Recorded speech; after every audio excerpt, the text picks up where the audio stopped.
সম্মানিত মুসল্লিয়ানে কেরাম, গত জুমায় আমরা আলোচনা করতেছিলাম যাকাত সংক্রান্ত বিষয়ে। যাকাত কাদের উপর ফরজ, যাকাতের মাসআলা জানা, যাকাতের হিসাব করা, যাকাত কাদেরকে দেওয়া যায় ইত্যাদি বিষয়ে আমরা একটা বিষয় আলোচনা করেছিলাম, কাদের উপর যাকাত ফরজ।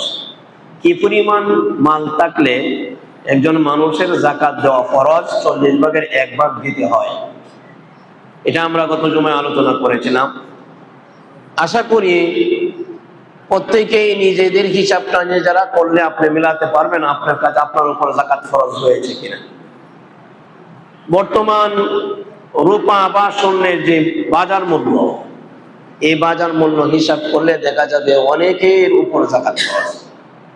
90% না, 90%-এর উপরে, 95% অর্থাৎ 95% মানুষ বুঝলে দেখা যাবে তার উপর যাকাত ফরজ হয়ে গেছে, কিন্তু এটাকে ফরজ মনে করে না, কোনোদিন হিসাবও করে না। দিতে হবে এটাও আপনার কোনোদিন চিন্তাও করে না, শুধুই আপনার কি মাল জমানোতেই ব্যস্ত আছে। বর্তমানে রূপার মূল্য বাজার দর হলো 4000 টাকা। 52.5 তোলা রূপার মূল্য হিসাব করলে কত আসে? 52.5 তোলা রূপার মূল্য হিসাব করলে হয়তো 2,10,000 টাকার মতো আসে। 2,10,000 একটা মানুষ যদি খায়া দেয়া বছর শেষে এই 2,10,000 টাকা থাকে,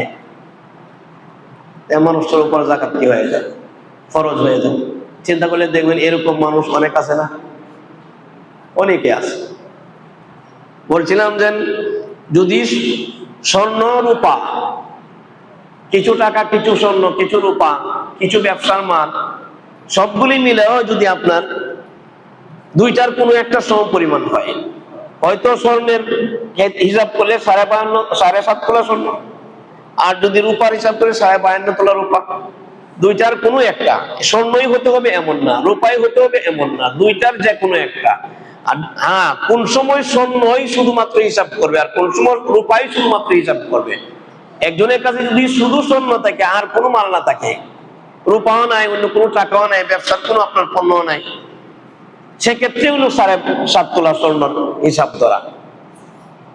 আর কারো কাছে যদি আপনার শুধু রূপা থাকে, স্বর্ণ না থাকে, সেক্ষেত্রে হলো 52.5 তোলা কি রূপার হিসাব করা।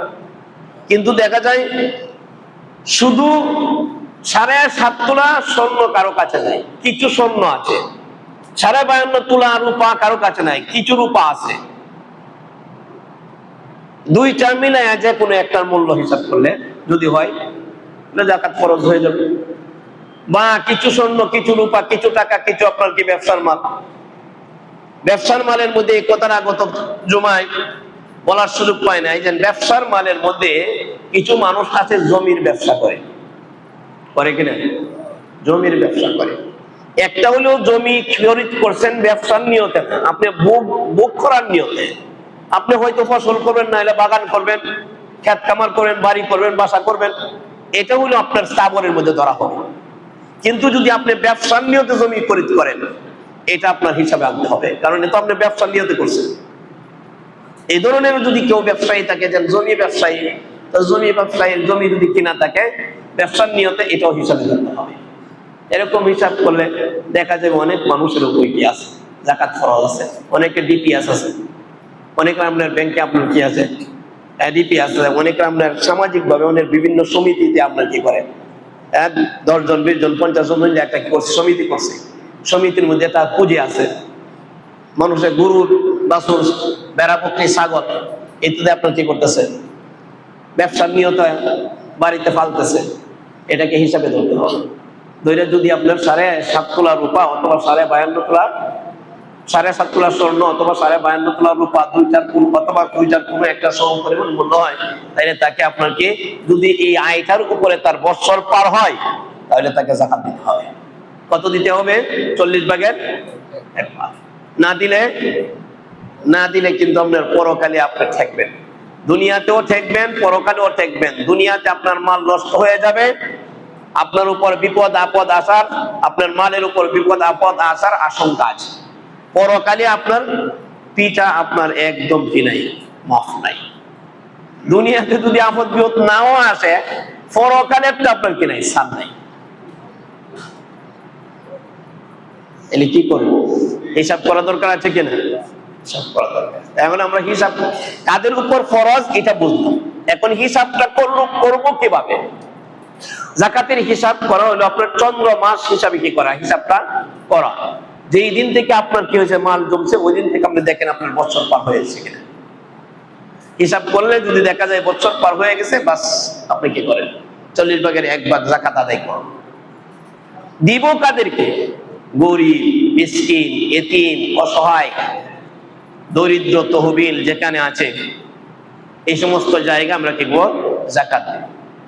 যাকাত যাদেরকে দেওয়া যাবে না, এরা যেমন আমরা যাদের ঘর থেকে আসছি, আমাদের যারা আপনার কি আসল আছে, আসল মানে আমাদের বাবা মা, দাদা, নানা, নানি, দাদি, নানি, উপরে যা আছে, অর্থাৎ আমরা যাদের থেকে বের হয়ে আসছি এরা হলো আমাদের আসল। মা বাপকে যাকাত দেওয়া যাবে না, দাদা দাদি, নানা নানি, উপরের যারা আছে এদেরকে যাকাত দেওয়া যাবে না। নিচে যারা আছে আপনার ফরু বা ফরা হইলো আপনার থেকে যারা বের হয়েছে, যেমন আপনার ছেলে, মেয়ে, নাতি, নাতনি, হ্যাঁ, এভাবে আপনার নিচে যত নিচে গেছে আপনার এদেরকে কি করা যাবে না, দেওয়া যাবে না। এরপরে নিজের স্ত্রীকে যাকাত দেওয়া যাবে না। স্বামী তার স্ত্রীকে দিতে পারবে না, স্ত্রী তার স্বামীকে দিতে পারবে না। স্বামী গরিব হইলো, স্ত্রী ধনী, কিন্তু স্ত্রী কি করতে পারবে না, যাকাত দিতে পারবে না স্বামীকে। স্বামী ধনী, স্ত্রী গরিব, তাকে দিতে পারবে না। এইভাবে আপনার আমরা উপরের দিক খেয়াল করব, নিচের দিক খেয়াল করবো। যাদের থেকে আমরা বের হই নাই অথবা আমাদের থেকে যারা বের হয় নাই, এমন লোকেরা যদি গরিব হয় তাইলে তাদেরকে যাকাত দেওয়া যাবে। যেমন ভাই, বোন, চাচা, চাচি, ভাগনা, ভাগ্নি, এরা আমাদের থেকে আসছে, আমাদের থেকে আসে। ভাই আমার থেকে আসে নাই, বোন আমার থেকে আসে নাই, হ্যাঁ, ভাতিজা আমার থেকে আসে নাই, ভাগনা ভাগ্নি আমার থেকে আসে নাই। এভাবে আপনার শ্বশুর শাশুড়ি আমার থেকে আসে নাই, ফুফা ফুফি, খালা খালু, মামা মামি, এরা আমার থেকে আসে নাই। যারা আমার থেকে আসে নাই তাদেরকে যাকাত দেওয়া যাবে। কথাগুলি ভালো করে খেয়াল করবেন, এগুলি জরুরি কথা। যাদেরকে যাকাত দেওয়া যাবে না এটাও বুঝাইলাম, যাদেরকে যাকাত দেওয়া যাবে। কারণ অপাত্রে যদি আপনি যাকাত দিয়ে দেন আপনার যাকাত আদায় হবে না। যাকে যাকাত দিতে পারবেন না এমন লোককে আপনি যাকাত দিয়ে দিলে আপনার যাকাত আদায় হবে না। এরপরে আপনি মৃত মানুষের ঋণ আছে, মানুষটার ঋণ রেখে মরে গেছে, তার ঋণ পরিশোধ করার জন্য যাকাত দিলে যাকাত আদায় হবে না। জীবিত মানুষ যদি আপনার ঋণগ্রস্ত থাকে তাহলে তাকে যাকাত দেওয়া যাবে ঋণ পরিশোধের জন্য। কথা বোঝাইতে পারছি? একটা হলো জীবিত আর একটা হলো কি মৃত। মৃত মানুষের কাফন দাফনের জন্য, মৃত মানুষের ঋণ পরিশোধের জন্য যাকাত দিতে পারবে না। হ্যাঁ, আপনি এটা করতে পারবেন। কোন শরীয়ত কত সহজ করছে দেখেন, কোন মানুষ ঋণ রাইকা মরে গেছে, তার ঋণ পরিশোধ করার আপনার কি নাই, সুযোগ নাই।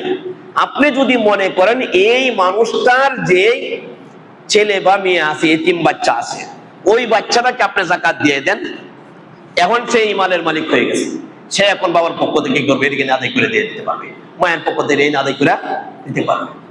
ক্লিয়ার কথা? বুঝতে পারছেন কথা? মনে করেন মৃত মানুষটার ছেলে মেয়ে আছে অথবা বিবি আছে, গরিব, স্বামী ঋণ দায়িকা মরে গেছে, সরাসরি আপনি তার ঋণটা কি করতে পারবেন না, যাকাতের টাকা দিয়ে আদায় করতে পারবেন না। কিন্তু তার কোনো ওয়ারিসকে যদি আপনি মালিক বানায় দেন, যাকাত দিয়ে দেন, তারা আপনার ঋণ পরিশোধ করে দিয়ে দিবে। আল্লাহু আকবার, কত সহজ দেখছেন? এরপরে আপনি দুনিয়াতে আরো কিছু জায়গা আছে যেগুলি আমরা না বুঝা অনেক সময় আমরা কি করে দিয়ে দিই। মসজিদের কাজ লাগবে, যাকাতের কিছু টাকা আছে, মসজিদও দিয়ে দিই, আদায় হবে না, যাকাত আদায় হবে না। মসজিদের উন্নয়নের জন্য মাদ্রাসার উন্নয়নের জন্য, কোন কর্মচারীর বেতন দেওয়ার জন্য, আপনার মাদ্রাসার শিক্ষকের বেতন দেওয়ার জন্য ইত্যাদি ক্ষেত্রে ইত্যাদি খাতে আপনি যাকাত দিলে যাকাত আদায় হবে না। তাইলে মাদ্রাসায় কোন জায়গায় দিবেন? মাদ্রাসায় যেখানে কি আছে, গরিব ছাত্র আছে, এতিম ছাত্র আছে, দরিদ্র ফান্ড বা তহবিল আছে, এই দরিদ্র ফান্ডে বা তহবিলে আপনি দেন, যেটা আমরা করে থাকি, আমরা নিয়ে থাকি, আপনার উত্তম হবে, সব বেশি হবে। সুবহানাল্লাহ। কি হবে? বেশি হবে। অমুসলিমকে যাকাত দেওয়া যাবে না। অমুসলিম যদি গরিব হয় তাহলে তাকে যাকাত দিলে আপনার যাকাত আদায় হবে না। অতএব তাহলে আমরা কি বুঝলাম? যাকাত কাদের উপর ফরজ এটাও বুঝলাম, যাকাতের হিসাব কিভাবে করতে হয় এটাও বুঝলাম, যাকাত কাদেরকে দেওয়া যাবে কাদেরকে দেওয়া যাবে না এটাও আমরা কি বুঝলাম। এখন আমাদের দায়িত্ব হলো যাদের উপর যাকাত ফরজ যথাযথভাবে আপনার যাকাতের পয়সাগুলি যারা হকদার আছে এদেরকে পৌঁছে দেওয়া। আপনি যদি পৌঁছে না দেন আপনি দুনিয়া এবং আখিরাতে ঠকে যাবেন। এজন্য আল্লাহ আমাদের তৌফিক দান করেন যেন আমরা যাকাতের মাসলার প্রতি আমরা খুব খেয়াল রাখি। কারণ আপনি মাল সম্পদ জমা করছেন কষ্ট করে, যাকাত না দেওয়ার কারণে পরকালে আবার আপনি কি করবেন? পিটা খাবেন, মার খাবেন, সাপ বিচুল কামড় খাবেন, আগুনের ছেঁকা খাবেন। আপনার চাইতে আমার চাইতে এমন নির্বোধ আর এমন বোকা আর কেউ হতে পারে না। আপনি এটাই ভাববেন না কখনো যে আমি টাকা যাকাত আদায় করলে আমার তো অনেক টাকা কমে যাবে। আল্লাহ আমার চেয়ে আপনার চেয়ে কম বুঝেন না, বেশি বুঝেন। আল্লাহ বলেছেন ইয়ামহাকুল্লাহু রিবা ওয়া ইউরবিস সাদাকাত। আল্লাহ তাআলা কি করেন? সুদকে মিটিয়ে দেন আর সদকাকে আল্লাহ বাড়িয়ে দেন। সাদাকাকে আল্লাহ কি করেন? বাড়িয়ে দেন। আপনি যাকাত দিয়ে দিলেন মানে আপনার মাল পবিত্র হইলো, আপনার মালের মধ্যে বরকত হবে, আপনার ব্যবসাতে বরকত হবে, আপনার হায়াতে বরকত হবে, মালের হেফাজত হবে। সুবহানাল্লাহ। পরকালে আপনি বাইচে যাবেন।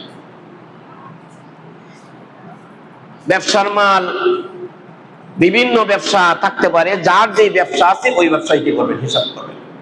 হ্যাঁ, আপনার এখানে আরেকটা জিনিস ক্লিয়ার করতে হবে। আপনার মনে করেন ঋণও আছে, ওই দিক দিয়ে আপনার মাল আছে কিন্তু ওই দিক দিয়ে আপনার কি আছে? ঋণ আছে। আপনার মনে করেন 5 লক্ষ টাকার কি আছে? মাল আছে, ওই দিক দিয়ে আপনার 4 লক্ষ টাকা আপনার কি আছে? ঋণ আছে। হ্যাঁ, অথবা আপনার কি কমবেশ কি আছে? ঋণ আছে। তাহলে আপনি দেখেন ঋণটা পরিশোধ করে দিলে পরে আপনার কত থাকে। ঋণটা পরিশোধ করে দেওয়ার পরে যদি আপনি কি মনে করেন যে নেশাব পরিমাণ হয়ে যায় 52.5 তোলা রূপা বা 7.5 তোলা স্বর্ণের সম পরিমাণ হয়ে যায়, তাহলে আপনি কি করবেন? যাকাত দিয়ে দিবেন। আল্লাহু আকবার। আল্লাহ আমাদের তৌফিক দান করুন, বলেন আমিন। মুহতারাম হাজিরিন, আমাদের এই রমজানুল মুবারক মাসের মধ্যে এটা মাগফিরাতের দিন চলতেছে। আজকে 16 রমজান। এই মাগফিরাতের দিনের পরে আসবে আপনার কি? নাজাতের দিন। নাজাতের দিন সমূহের মধ্যে আল্লাহ তাআলা আমাদেরকে একটা গুরুত্বপূর্ণ একটি করেছেন, সুযোগ দিয়েছেন বান্দাকে, যে এই গুরুত্বপূর্ণ সুযোগ হলো এক রাত্রের ইবাদতে 1000 মাসের চেয়েও তার বেশি হবে। আগেকার যুগের মানুষ বাঁচত অনেক বেশি, 500 বছর, 600 বছর, 1000 বছর, 1500 বছর, এভাবে আপনার হায়াত পায়। নবী আলাইহিস সালাতু ওয়াস সালাম একদিন এক বনি ইসরাইলের ঘটনা বয়ান করতেছিলেন সাহাবীদের মাঝে। যে বনি ইসরাইলের কথা বললেন, নবী বলেন সাহাবীরা শোনো, এই বনি ইসরাইলের এই লোকটা 1000 রাত্র, 1000 বছর, 1000 বছর সে আপনার কি করছে? যুদ্ধের মধ্যে কাটাইছে, যুদ্ধ করছে। তাহলে কি পরিমাণ সব পাইছে সে? সাহাবীরা মন খারাপ করছে, ইয়া রাসূলুল্লাহ তাহলে তো সে তো অনেক হায়াত পাইছে, এই জন্য সে সময় কাজে লাগাইতে পারছে, সব বেশি উপার্জন করতে পারছে। আমাদের তো হায়াত কম, 60-70 বছরের হায়াতের জিন্দেগিতে আমরা কেমনে এত সব উপার্জন করবো? নবী আলাইহিস সালাতু ওয়াস সালাম নীরব। আল্লাহর পক্ষ থেকে আল্লাহ জিবরাইলকে পাঠিয়েছে আয়াত দিয়ে, ইন্না আনজালনাহু ফি লাইলাতিল কদর। আল্লাহ তাআলা নবীর কাছে জিবরাইলকে পাঠিয়ে বলেন, জিবরাইল নবীকে গিয়ে বলো, ইন্না আনজালনাহু ফি লাইলাতিল কদর, আমি ওহাকে নাজিল করেছি রমজানুল কদরের রাতে। ওহা বলতে কোরআন, এই কোরআন নাজিল করেছি কদরের রাতে। ওমা আদরাকা মা লাইলাতুল কদর। আল্লাহ তাআলা কতই না অভিনব ভাবে আমাকে আপনাকে বোঝাতে চেয়েছেন, নবী আপনি কি জানেন কদর কি? আল্লাহ নিজেই জবাব দিচ্ছেন, লাইলাতুল খায়রুম মিন আলফি শাহর, এটা এমন এক রাত্র যেটা 1000 মাসের চেয়েও শ্রেষ্ঠ। 1000 মাসের চেয়েও শ্রেষ্ঠ। 1000 মাসে হিসাব করলে দেখা যায় 83 বছর 4 মাস হয়। কত হয়? 83 বছর 4 মাস হয়। কেউ যদি জীবনে আপনার 12টা শবে কদর পায়, এই 83 বছর 4 মাসকে 12 দিয়ে গুণ দিলে দেখবেন আপনার 1000 বছরের চাইতে বেশি হয়ে গেছে। 1000 বছরের চাইতে কি বেশি হয়ে গেছে। অর্থাৎ 1000-এর সমান বলেন নাই, 1000-এর মতো বলেন নাই। আল্লাহ বলেন খায়রুম মিন আলফি শাহর, 1000 রাতের চেয়েও 1000 মাসের চেয়েও শ্রেষ্ঠ হবে। এটা কোন রাত? এটা হলো কদরের রাত। আর এই কদরের রাত কোন দিন তালাশ করবো আমরা? 27শে রমজান, নাকি? নবীজি বলেন তাহাররাউ লাইলাতাল কদরি ফিল বিত্রি মিনাল আশরিল আওয়াখির মিন রমাদান। নবীজি বলেন লাইলাতুল কদরকে তোমরা তালাশ করো শেষ দশকের বেজুর রাত্র সময়ে। শেষের দিন 10 দিন আছে, এই শেষের 10 দিনের বেজুর রাত্রগুলিতে তালাশ করো। তাহলে বেজুর রাত্র শুধু 27 আছে না, আর আগে পরে আছে? 21, 23, 25, 27, 29।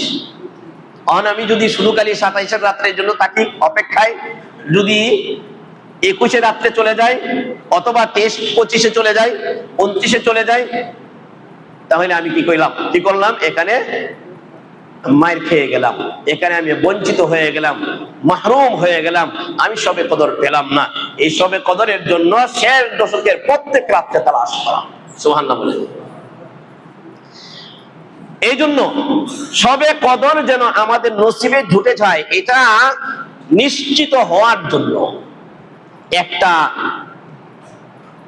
সময় আমাদের আছে। এই সময়টা যদি কাজে লাগাই তাহলে শবে কদর ছোটার কোনো সুযোগ নেই। সুবহানাল্লাহ বলেন। এই সময়টা কোনটা? এই সময়টা হলো শেষ 10 দিনে যদি কেউ আল্লাহর ঘরের ইতিকাফ করে, তাহলে আর শবে কদর ছোটার সুযোগ নাই। সুযোগ আছে? কারণ আল্লাহর ঘরে চলে আসছে, অবস্থান করছে, দিনেও অবস্থান, রাতেও অবস্থান, বাহিরেই যায় না। হাওয়ায় যে জরিয়া ছাড়া, অর্থাৎ শুধুমাত্র ওযু ইস্তেনজা বাথরুম ছাড়া আর কি করে না, বাহিরে যায় না, যাওয়াও যায় না, গেলে ইতিকাফ থাকে না। মানে ইতিকাফটা কি দেয়, করতে হবে কেন, আর কতজন করতে হবে? ইতিকাফটা কি আগে বলুন। ইতিকাফ হলো সুন্নতে মুআক্কাদা আলাল কিফায়া। সুন্নতে মুআক্কাদা আলাল কিফায়া হলো এমন একটা সুন্নত, যেই সুন্নতটা একটা মসজিদের মহল্লাবাসী যারা আছে তাদের পক্ষ থেকে, পুরা মহল্লার পক্ষ থেকে যদি 1-2 জন বা 2-4 জন মিলে কি করে আদায় করে, তাহলে আপনার বাকিরা জিম্মাদারি মুক্ত হয়ে যাবে, বাকিদের পক্ষ থেকে আদায় হয়ে যাবে। কিন্তু যদি কেউ ইতিকাফ না করে, সবাই গুনাহগার হবে। সবাই কি হবে? কোন মসজিদ খালি থাকে, ইতিকাফ হয় না। আমাদের কাছে মাঝে মাঝে খবর আসে হুজুর আমাদের মসজিদে ইতিকাফ নেই। আবার কোন জায়গায় এমন আছে ইতিকাফ যখন কেউ করতে চায় না, তখন আমরা টাকার বিনিময়ে, পয়সার বিনিময়ে, কিছুর বিনিময়ে আপনার কি করে একজন দেয় আইন নিয়ে আপনার কি ইতিকাফে বসায়। এটা যেন একটা কামলা আনছে, এটা যেন ঠিক আনছে। এখন এই ইতিকাফ হবে না, এটা তো হইল না, বরঞ্চ উভয় পক্ষের গুনাহ হইল। উভয় পক্ষের কি হইল? যারা টাকা দিয়ে বসাইছে তাদেরও গুনাহ, যে বসছে তারও গুনাহ। অতএব টাকার বিনিময়ে, কোনো কিছুর বিনিময়ে আপনার ইতিকাফ করাইলে ইতিকাফ আদায় হবে না। অবশ্যই প্রত্যেকটা মসজিদের মধ্যে কম পক্ষে একজন হলেও মহল্লাবাসীর পক্ষ থেকে ইতিকাফ করা উচিত। না করলে সবাই গুনাহগার হবে। জানাজার নামাজ যেমন আপনার জানাজার নামাজের মধ্যে পুরা এলাকার থেকে কয়েকজন মিলে জানাজার নামাজ আদায় করলে সবার পক্ষ থেকে আদায় হয়, আর যদি কেউ আদায় না করে সবাই গুনাহগার হয়, এটাও এমন। এই ইতিকাফ আমি আপনি করব কেন বলে, এক হইলো সুন্নতে মুআক্কাদা আলাল কিফায়া, এই জন্য করব। হুজুর বুঝলাম এই জন্য করব, করলে আমার লাভ কি, ফায়দা কি? নবীজি বলেন মানি ইতিকাফা ইয়াওমান ইবতিগা ওয়াজহিল্লাহি তাআলা জাআলাল্লাহু বাইনাহু ওয়া বাইনান নারি সালাসা খানাদিক আবাদা মিম্মা বাইনাল খাফিকাইন। নবী আলাইহিস সালাতু ওয়াস সালাম বলেন, কেউ যদি একটা দিন আল্লাহর সন্তুষ্টির জন্য ইতিকাফ করে, আল্লাহর সন্তুষ্টির জন্য যদি কেউ একদিন ইতিকাফ করে, নবী আলাইহিস সালাতু ওয়াস সালাম বলেন, জাআলাল্লাহু বাইনাহু ওয়া বাইনান নার সালাসা খানাদিক। আল্লাহ তাআলা তার থেকে জাহান্নামটাকে 3 খন্দক দূরে সরাইয়া দেন, 3টা খন্দক দূরে সরাইয়া দেন। আর 3 খন্দক একটা খন্দকের পরিমাণ হলো, নবীজি বলেন 3 খন্দকের 1 খন্দকের পরিমাণ হলো জমিন থেকে নিয়ে আসমান পর্যন্ত যে পরিমাণ দূরত্ব আছে, এই পরিমাণ দূরত্ব হলো একটা খন্দকের। কেউ যদি একদিন ইতিকাফ করে, তার থেকে জাহান্নামটাকে এই পরিমাণ দূরে সরিয়ে দেওয়া হয়। এই পরিমাণ দূরে সরিয়ে দেওয়ার অর্থ হলো জান্নাতটাকে তার নিকটবর্তী করে দেওয়া হয়। একদিন ইতিকাফ করব তো 3 খন্দক কি হবে, দূর হবে। আর 1 খন্দকের পরিমাণ আসমান জমিনের দূরত্ব। তাই কেউ যদি 10 দিন করে, তাহলে কত খন্দক হয়? 330 খন্দক আপনার থেকে জাহান্নাম দূরে সরবে, আপনাকে জান্নাতের কি এত বেশি কাছে ঢোকায় দেবে। দরকার আসেনি না নাই? জাআলাল্লাহু বাইনাহু ওয়া বাইনান নারি সালাসা খানাদিক আবাদা মিম্মা বাইনাল খাফিকাইন। এজন্য আমরা ইতিকাফ করার জন্য আমরা তৈরি হই। নবী আলাইহিস সালাতু ওয়াস সালাম আরো বলেন, আল মুতাকিবু ওয়া ইয়াতাকিবুজ যুনুব ওয়া ইউজযা লাহু মিনাল হাসানাতি কামিলিল হাসানাতি কুল্লিহা। নবীজি বলেন, মুতাকিফ মানে ইতিকাফকারী ব্যক্তি, ওই ইতিকাফকারী ব্যক্তি ইতিকাফ করার কারণে বাহিরের অনেক নেক আমল আছে, নেক কাজে শরীক হইতে পারে না। বাহিরে যেমন জানাজার নামাজ হয়, শরীক হইতে পারে না। বাইরে ওয়াজ তাফসীর হয়, শরীক হইতে পারে না। বাইরে আপনার অন্য জায়গায় রোগী দেখতে যায়, কিন্তু রোগী দেখার সুযোগ নাই। এক কথায় বাহিরে যাওয়ার মতো, বাইরে যায় নেক আমল করার মতো কোনো সুযোগ নাই। একজন মানুষ যে ইতিকাফ করলো না, যে বাহিরে যত নেক আমল করবে, সেই লোকটা নেক আমল করে যে পরিমাণ সওয়াব পাবে, ইতিকাফকারী ওই আমলগুলিতে না কইরা, ওই আমলগুলি না কইরা সেই পরিমাণ সওয়াব পাবে। সুবহানাল্লাহ। একজন জানাজা পড়ে যে সওয়াব পাবে, আপনি ইতিকাফ করছেন, ইতিকাফের নিয়ম রক্ষা করাতে আপনি এখন বাহিরে যাইতে পারছেন না, আপনি জানাজা না পড়ে সেই সওয়াব পাবেন। একজন ওয়াজ তাফসীর শুনছে, বড় হুজুর ওয়াজ তাফসীর শুনছে, ইতিকাফের বাইরে ব্যক্তি যে ইতিকাফ করে নাই, আপনি ইতিকাফের কারণে আপনি বাইরে যায় ওয়াজ তাফসীর শুনতে পারছেন না। নবীজি বলেন, ওই জালাকু মিনাল হাসানাতি কামিলিল হাসানাতি কুল্লিহা। সে ওয়াজ তাফসীর শুনলে যে পরিমাণ সওয়াব পাবে, আপনি ইতিকাফ করার কারণে আপনার জন্য বাইরে যাওয়া নিষেধ, আপনি নিষেধ মানলেন, ইতিকাফ করলেন, আপনিও সেই ওয়াজ তাফসীর না শুনলেও শোনার সওয়াব পাবেন। একজন রোগী দেখতে গেছে, রোগী দেখে যে সব পাইছে, আপনি ইতিকাফ করার কারণে রোগী দেখতে যাইতে পারছেন না, না দেখেও আপনি রোগী দেখার সব পাবেন। সুবহানাল্লাহ বলেন।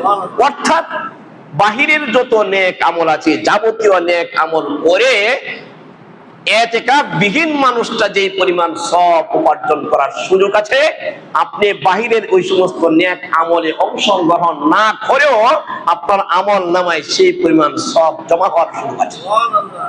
এমন বলেন ইতিকাফ করার দরকার আছে না নাই? মানে ইতিকাফ করলে আরেকটা জিনিস নিশ্চিত, যে আমার কদর ছোটার সুযোগ নাই। কদর ছোটার কি নাই? সুযোগ নাই। আর এই ইতিকাফের মধ্যে মানুষটা কি হয়, ইতিকাফের এক অর্থ হলো অবস্থান করা। কোথায় অবস্থান করা? আল্লাহর ঘরে অবস্থান করা। কোন মানুষ যখন আল্লাহর ঘরে অবস্থান করে, তখন সেই মানুষটা আল্লাহর মেহমান হয়। আল্লাহর কি হয়? মেহমান হয়। আল্লাহর যখন মেহমান কেউ হয়, তখন এই মেহমানের মেহমানদারির দায়িত্ব করা কার উপর আপনার কি হয়? জরুরি হয়। মানুষের উপরে, তার উপরে যার মেহমান তার দায়িত্ব। আমার বাড়িতে মেহমান আসলে মেহমানের কদর করা, ইজ্জত করা, এটা আমার দায়িত্ব, আপনার দায়িত্ব। আপনার বাড়িতে মেহমান গেলে আমার দায়িত্ব না, আপনার দায়িত্ব। আপনি আপনার সাধ্য অনুপাতে আপনার মেহমানের কি করবেন? কদর করবেন, মূল্যায়ন করবেন, ইজ্জত করবেন, সম্মান করবেন। আমিও আমার সাধ্য আর আমার ক্ষমতা অনুযায়ী আমি কি করব? আমার মেহমানের ইজ্জত, সম্মান, কদর, মূল্যায়ন করব। এটাই আপনার স্বাভাবিক নিয়ম। কিন্তু আমার আপনার সাধ্য যে পরিমাণ, রবের সাধ্য কি এই পরিমাণ?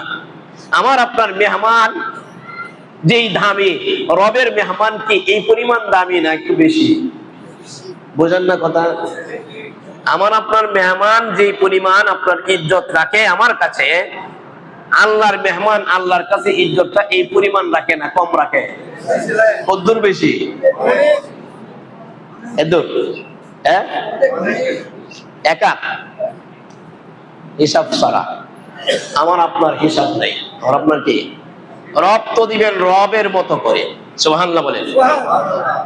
আমি আমার মেহমানের ইজ্জত করব আমি আমার শান অনুযায়ী, আল্লাহ আল্লাহর মেহমানের ইজ্জত করবেন আল্লাহর শান অনুযায়ী। সুবহানাল্লাহ বলেন।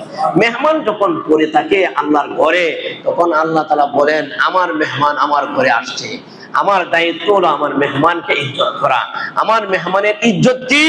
আমার মেহমানের ইজ্জত হলো ফেরেশতারা আমার মেহমানের কি লাগে দেখো, কি কি লাগে দেখো। সুবহানাল্লাহ বলেন। কি কি লাগে দেখো। আমার মেহমানের সব করা হোক, মেহমানের কি করা হোক, সব করা হোক। আমার মেহমানের দুনিয়া লাগবে দুনিয়া দাও, আমার মেহমানের আখিরাত লাগবে আখিরাত দাও, আমার মেহমানের গুনাহ মাফ লাগবে গুনাহ মাফ করে দাও। এই জন্য কি করা, মেহমান হওয়ার দরকার। আল্লাহর মেহমান যদি হতে পারি তো আল্লাহ তাআলা আমাকে মাফ করে দেন। অবস্থান করছি, আর অবস্থান করার মধ্যে আমার আপনার সবচাইতে যে জিনিসটা বেশি দরকার, আমি মনে করি নবী আলাইহিস সালাতু ওয়াসসালাম বলেছেন সবচাইতে বেশি দরকার হলো একজন মানুষ আল্লাহর কাছে গুনাহ থেকে মাফ চাওয়া, আর সবচেয়ে আপনার বেশি পাওয়া হলো আল্লাহর কাছ থেকে গুনাহ মাফ পাওয়া। যখন কোনো বান্দা ইতিকাফ করে আল্লাহ তাআলা তাকে মাফ করে দেন। কেন মাফ করে? কেন মাফ করবেন না? যেন সে আপনার এভাবে বলতেছে, আল্লাহ আসছি তোমার দরবারে, যতক্ষণ পর্যন্ত মাফের ঘোষণা হবে না ততক্ষণ পর্যন্ত দরবার থেকে বের হব না। কোন অপরাধী যদি আপনার কোন লোকের কাছে যায়, যার কাছে অপরাধ করছে তার কাছে যায় আপনার পা ধরে পড়ে থাকে, যেন আসছি আপনার কাছে মাফ নেওয়ার জন্য, মাফ দেন। কোন মাফ নাই, কোন মাফ না দিলে যাবো না, কোন মাফ নাই, কোন মাফ না দিলে যাবো না, কোন মাফ নাই, কোন মাফ না দিলে আপনার পাও ছাড়বো না, কোন মাফ নাই। বলে আপনি আপনার পাও তো ধরছি যতক্ষণ পর্যন্ত আপনি আমাকে মাফের ঘোষণা না দিবেন, প্রয়োজনে আমি এখানে মরবো, তো আমি কি করবো না, যাবো না। আচ্ছা বলেন তো এমন মানুষ কি আছে মাফ না করে থাকতে পারে? আল্লাহর দয়া কি এর চেয়ে কম না বেশি? এমন কোন বান্দা যদি ইতিকাফে চলে আসে আর যখন বলে আল্লাহ মাফ দিবা না, তো যাবো না, তোমার কদম ধরছি, তোমার কি ধরছি, কদম ধরছি, যাবো না। আল্লাহু আকবার। আল্লাহ তাআলার দয়া তো অনেক অনেক অনেক অনেক বেশি।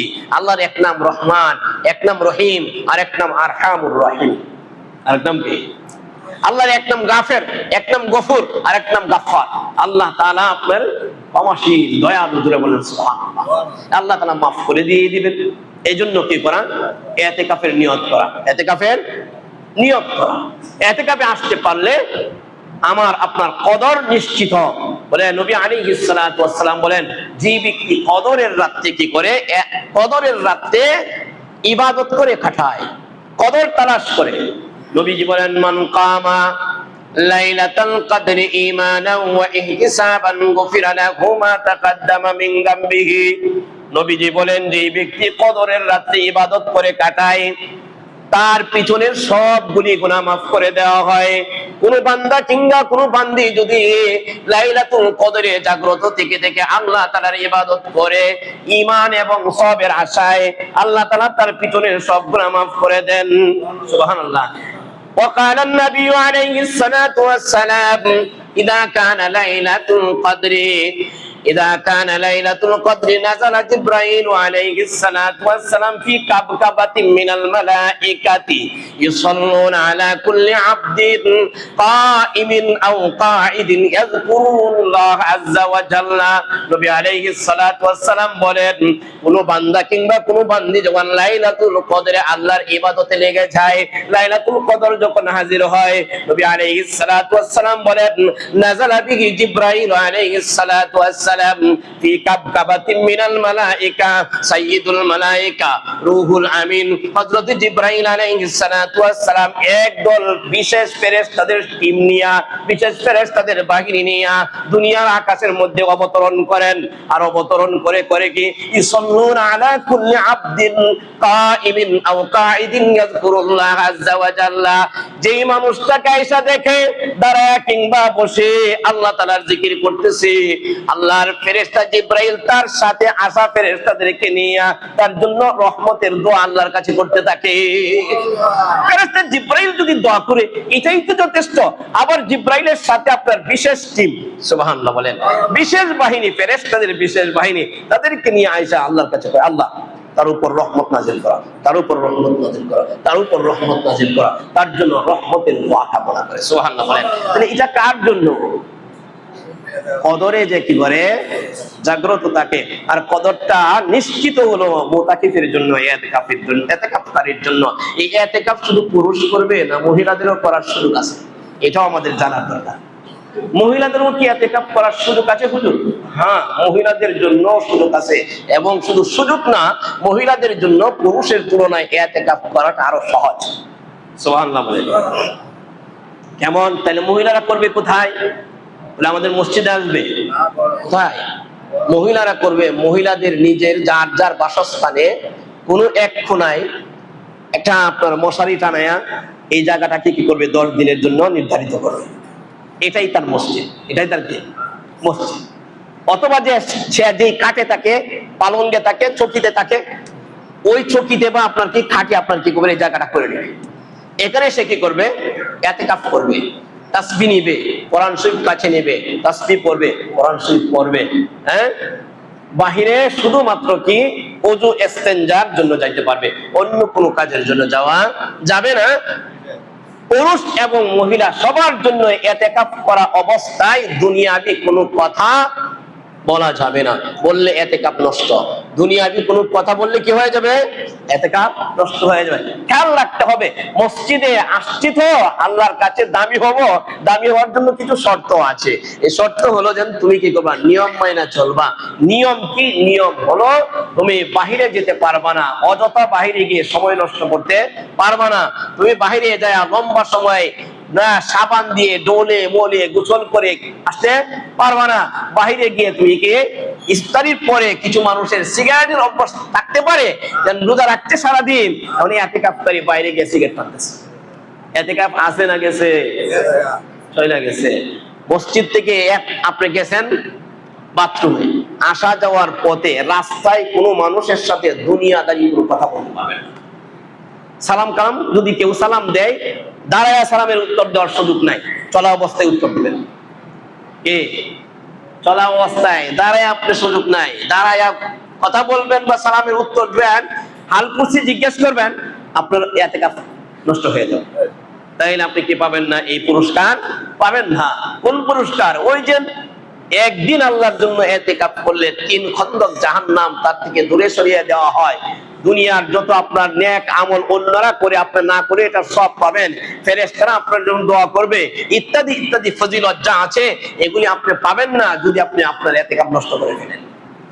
ইতিকাফ করতে গেছেন, ওখানে গিয়ে আপনি জামা কাপড় খুললা, এরপরে আপনার গোসল কইরা একবারে ভালো কইরা মুচ্ছা টুচ্ছা ওখান থেকে আবার জামা কাপড় কিনতে আসবেন, সুযোগ নাই। বড় জোর আপনি যদি যেতে হয় তাহলে মসজিদে আপনার জামা করবেন, গামছাটা খালি আপনার গায়ে দিবেন, দিয়ে খুব তাড়াতাড়ি যাবেন, গিয়ে খালি একটু পানি ঢালবেন। আপনার ডলা মশার সুযোগ নাই। ডলা মশার কি নাই? ডলা মশা সাবান লাগানোর সুযোগ নাই। করবেন তো আপনার ইতিকাফ নষ্ট।